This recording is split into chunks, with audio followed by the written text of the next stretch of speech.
Buenas tardes. Esta es la exposición del curso de Geografía Física.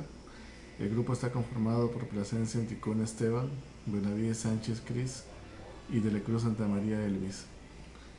En esta oportunidad vamos a exponer con respecto a la compactación de suelos. Cuando hablamos de compactación de suelos, podemos desagregar el término en lo que es compactar. Compactar podemos definirlo como unir, comprimir, volver algo un poco más compacto, un poco más sólido.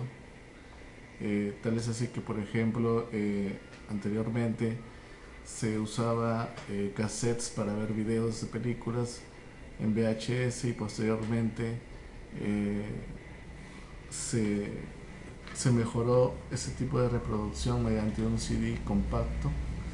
Le llamaban CD compacto porque contenía mayor cantidad de información en un espacio más pequeño. Ahora, esas definiciones, si lo relacionamos con el tema de suelos o construcción de pavimentación, construcción de pistas, hablamos de compactar cuando el suelo le aplicamos una fuerza o una energía mecánica, en este caso tal vez con una aplanadora, de tal manera de que las partículas que conforman el suelo tienden a unirse mediante también la aplicación de agua para tener un nivel de humedad en lo que es el suelo, de tal forma de que los espacios entre las partículas del suelo que están conformadas por aire tienden a expulsar el aire. De esta forma, la densidad de dicho suelo tiende a aumentar y a eliminar los espacios vacíos, de tal forma de que genera de que ese suelo o dicho suelo sobre el cual se está trabajando quede más compacto, más sólido. ¿Cuál es la finalidad de la compactación de un suelo?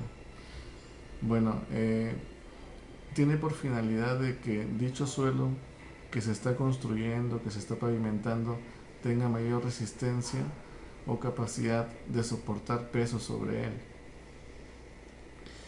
También decimos de que el objetivo es evitar o reducir los asentamientos del terreno del que se está trabajando, y en el caso de que sea una zona de lluvias, dicha lluvia ya no se escurriría por el suelo o la pavimentación, ya que dicha compactación de suelo reduce la permeabilidad del suelo. Y además, como ya el líquido que cae por las lluvias ya no penetra el suelo, entonces se evita con esto de que dicha pista o pavimentación se hinche o se agriete. Acá, como podemos ver en las imágenes de la Catedral de Chiclayo, en el supuesto caso de que el terreno esté bien compactado, podemos ver de que la imagen, lo que es el cimiento, está totalmente alineado. Caso contrario de que en el supuesto caso de que el suelo no hubiese estado bien compactado, el peso de la estructura de la iglesia de la Catedral de Chiclayo tendría a sentarse para un lado o para el otro. En este caso de la imagen se inclina o se sienta para el lado derecho, quedando desnivelado todo lo que es el área. Cuando hablamos de compactación, debemos de tener en cuenta de que eh, cuando hablamos de aplicar fuerza mecánica o maquinaria pesada, aplicar humedad al suelo, eh, debemos saber o conocer cuántas veces debemos pasar la máquina o qué tanto de nivel de humedad debemos aplicar sobre el terreno. Entonces, para ello es necesario hacer pruebas de laboratorio con algunas muestras del suelo sobre el cual se va a trabajar, con la finalidad de poder obtener datos del suelo para poder realizar la compactación, ya que de por sí cada terreno tiene sus propias características y necesitamos saber cuántas veces requiere de cuántos números de veces de paso de máquina o qué tanto de humedad necesita el suelo para que alcance el nivel óptimo de compactación. De esta manera se garantiza que las horas de alquiler de maquinaria pesada que se utilice sea efectiva y no sea muy oneroso, o sea, no sea muy costoso para lo que es el trabajo de esa pavimentación. Dentro de las pruebas más conocidas del laboratorio tenemos la prueba Proctor estándar y la prueba miniatura. Básicamente consiste en retirar muestras del suelo, las pesamos en una balanza, luego vaciamos a un depósito para vertirle agua, le damos cierto grado de humedad, hasta el punto de que si es que agarramos un poco de tierra y empuñamos, se forma como una especie de champa, ¿no? o masa. Luego lo vertimos sobre un anillo pistón, y aplicamos el martillo o aplicamos el peso a cierta altura para hacer presión y compactarlo. Básicamente se utilizan 3 niveles, es decir, en el anillo se vierte de la tierra que ya está humedecida, primero una capa, se amartilla, luego otra capa, se amartilla, y una tercera capa y se amartilla. Posteriormente se pesa y se pasa al horno.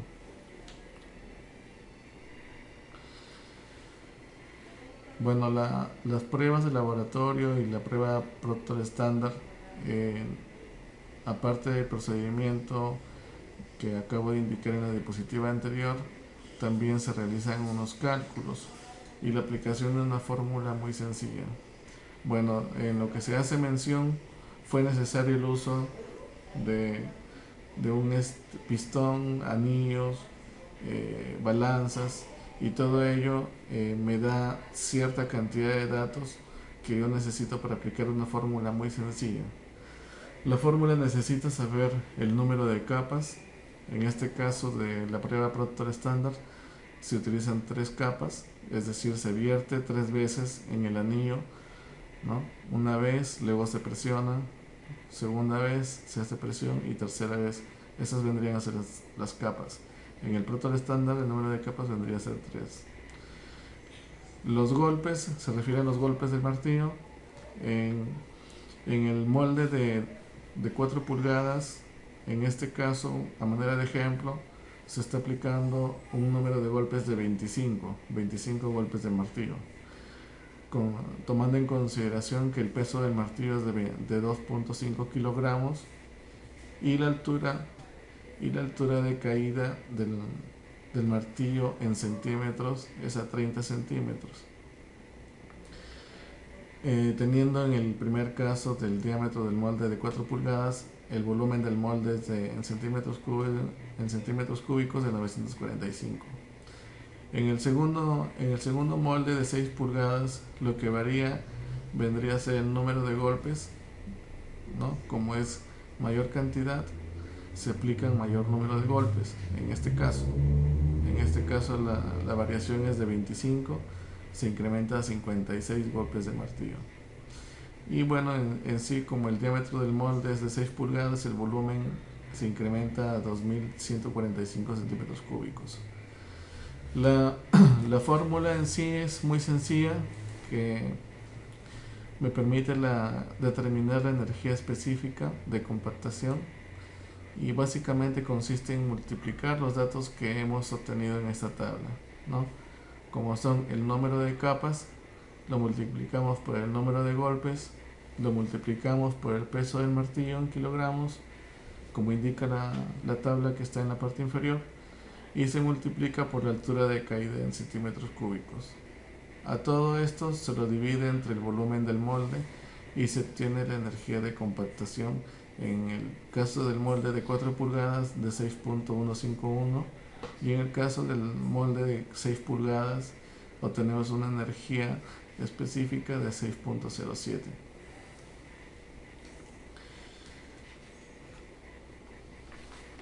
Y finalmente, lo que debemos conseguir es que el suelo logre un peso específico seco igual al óptimo obtenida de los ensayos de laboratorio, donde el peso unitario seco óptimo se debe conseguir dentro de las 8 y 10 pasadas de la maquinaria pesada utilizada, en este caso por ejemplo lo que es la planadora.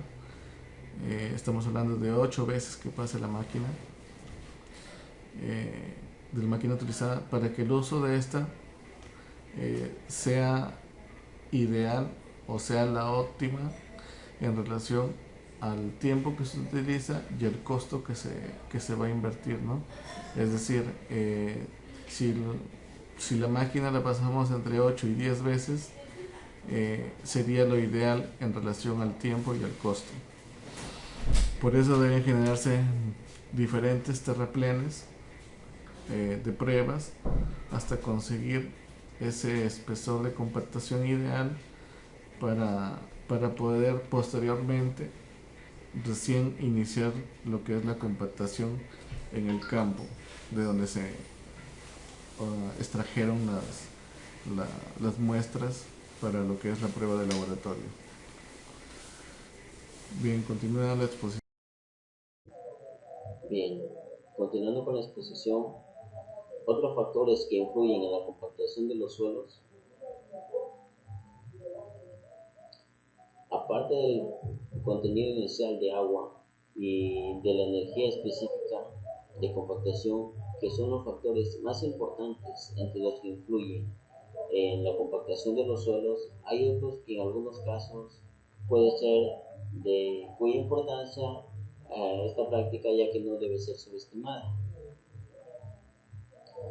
Es común en la práctica de ciertos laboratorios usar la misma muestra del suelo o del suelo para obtener puntos sucesivos de curvas de compactación, ya que esto implica la continua recompactación del suelo, del mismo suelo. Eh, Tenemos aquí lo que es rodillo de pata de cabra. Este rodillo es más eficaz para la compactación de los suelos, tanto como de plástico o de arcilla, o también de limo. Tenemos el rodillo liso. El rodillo liso es un compactador vibratorio de alto rendimiento y de gran potencia, con un tambor liso, como estamos viendo aquí en la imagen. eh, es especialmente indicado para trabajos en arena y para realizar labores de asfalto o en manutención de carreteras. Tenemos también los rodillos neumáticos. Estos rodillos neumáticos con ruedas Atman, como aquí estamos viendo 4 ruedas en la parte delantera, eh, este es el efecto de amasamiento y sellado. Y bueno, es de suma importancia para los lugares de trabajo. Estos rodillos con ruedas funcionan sobre los suelos de asfalto y áridos. Esto quiere decir que estas máquinas deben ser muy flexibles. Tenemos también equipos vibratorios para compactar, como son la combinación de 3 rodillos lisos vibratorios y rodillos neumáticos vibratorios de tipo pesado con un solo eje y 2 llaves. En épocas anteriores era muy frecuente ver estos rodillos con 50 toneladas por eje, si bien hoy estos requisitos tan pesados solo se usan en casos excepcionales de compactación profunda. Las presiones de inflado en las llantas de rodillos neumáticos suelen ser entre 5 y 7 kilogramos por centímetros cúbicos. Los equipos vibratorios recomendados para la compactación de suelos puramente friccionantes, como son las arenas o las gravas arenosas, pueden variar en un gran número de tipos de sistemas. Y bueno, Esto sería todo. Gracias. Continuando con la exposición, voy a hablar sobre el tema prueba de compactación mínima, Harvard. Como punto número 1 tenemos la preparación de la muestra. La prueba miniatura Harvard se ha desarrollado para ser utilizada en suelos finos y no se ha intentado usualmente aplicar a suelos que tengan partículas mayores de 2 milímetros. Tenemos los equipos a utilizar: un molde metálico de compactación, un pisón metálico con un émbolo en su extremo inferior que pueda aplicar presión por la acción de un resorte, un mecanismo para quitar la extensión de molde, espátula, un extractor para retirar la muestra compactada del molde, una balanza de laboratorio de 0,1 gramos, una regla metálica, un horno, etc. Tenemos el procedimiento de prueba. Con el molde ajustado a su base, colocar la cantidad requerida de suelo en estado suelto, nivelar la superficie presionándolo con un pisón de hule, ajustar apropiadamente el resorte de pisón, insertar en el suelo el embolo de pisón y presionar hasta que el resorte empiece a comprimirse. Quitar la presión, cambiar el embolo ligeramente de posición y repetir esta operación hasta completar el número de aplicaciones deseadas. Tenemos problemas relativos al control de compactación de campo por medio de paso específico seco. Se sabe que la compactación se aplica a suelos con el fin de mejorar sus características de comprensibilidad, relación esfuerzo, deformación y resistencia. Para resolver un problema de compactación es preciso tener en cuenta las condiciones ambientales, ya que éstas pueden alterar las características del suelo compactado. Bueno, sería todo por mi parte. Gracias.